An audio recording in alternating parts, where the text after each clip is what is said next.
Hey, amazing superstars. Good evening. This is Shaban. Today we are going to learn a very important topics, syllable. Do you know what syllable is? So let's find out together. আমি আজকে লিখেছি আপনাদেরকে syllable. Syllable আসলে কি কেন এটা শেখা দরকার?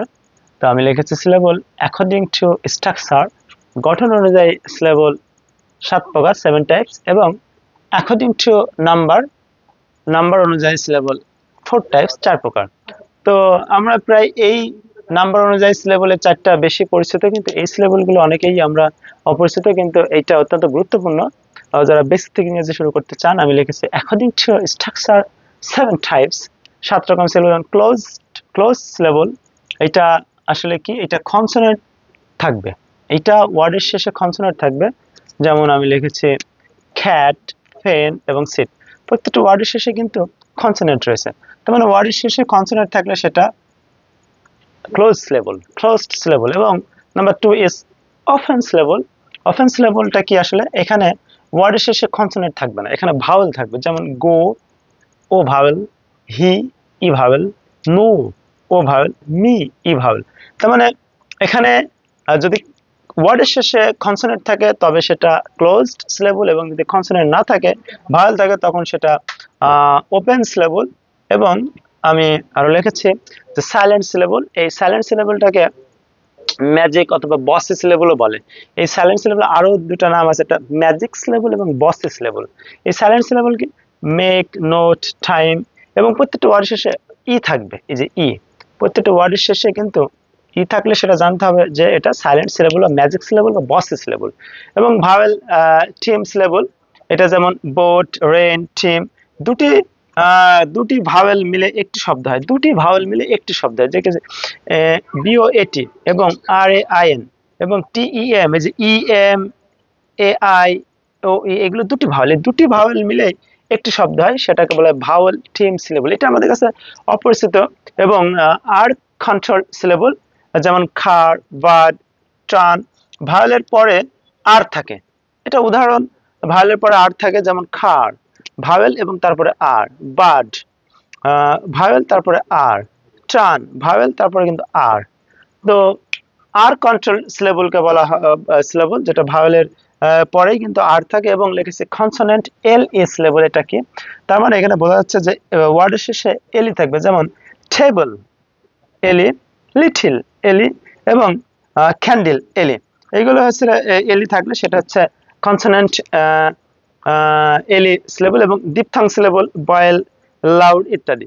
তো অ্যাকর্ডিং টু স্ট্রাকচার অনুযায়ী ভাওয়েল 7 প্রকার: ক্লোজড সিলেবল এবং open syllable, silent syllable, vowel syllable, R control syllable, consonant L E syllable এবং ডিপথং সিলেবল। এবং আমি টু মাই লেফট আমি লিখেছি যে according to the number 4 types syllable.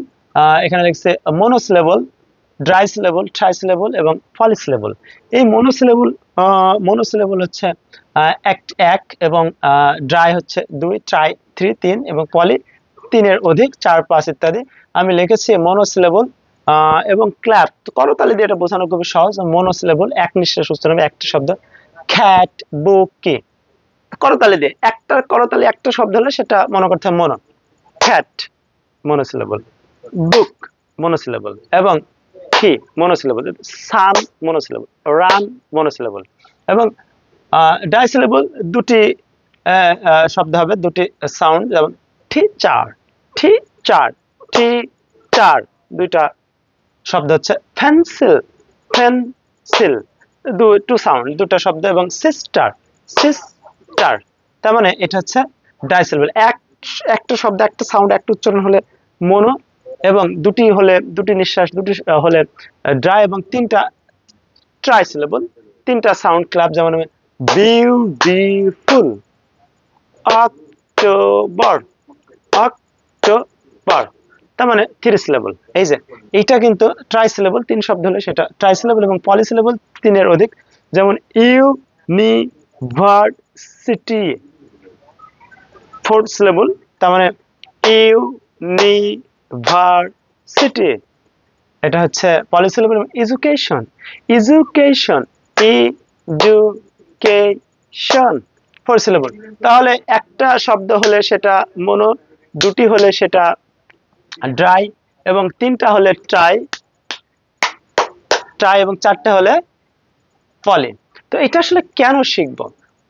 সঠিক উচ্চারণ প্রোনাউন্সিয়েশনের জন্য আমাদের সিলেবল অবশ্যই শিখতে হবে।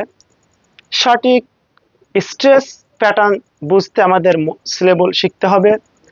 স্পেলিং এর জন্য আমাদের সিলেবল শিখতে হবে। রিডিং ফ্লুয়েন্সি বাড়ানোর জন্য আমাদের স্পেলিং, রিডিং ফ্লুয়েন্সি বাড়ানোর জন্য আমাদের সিলেবল শিখতে হবে।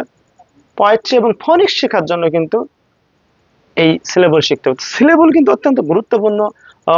ইংরেজি যারা বিগিনার্স এবং যারা একদম বেসিক থেকে শুরু করতে চান, এই টপিকসটাকে আপনি নেগলেক্ট করে কখনোই আইএলটিএস এর মতো এক্সাম বা বিভিন্ন কম্পিটিশন এক্সামে আপনি কখনোই পারদর্শিতা অর্জন করতে পারবেন না।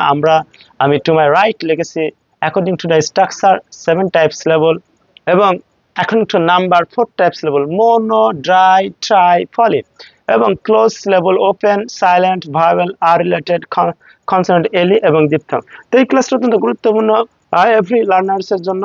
তো আশা করি আপনারা এটা বুঝতে পেরেছেন। তো সেই পর্যন্ত ভালো থাকুন। Till then stay good, bye bye, congratulation.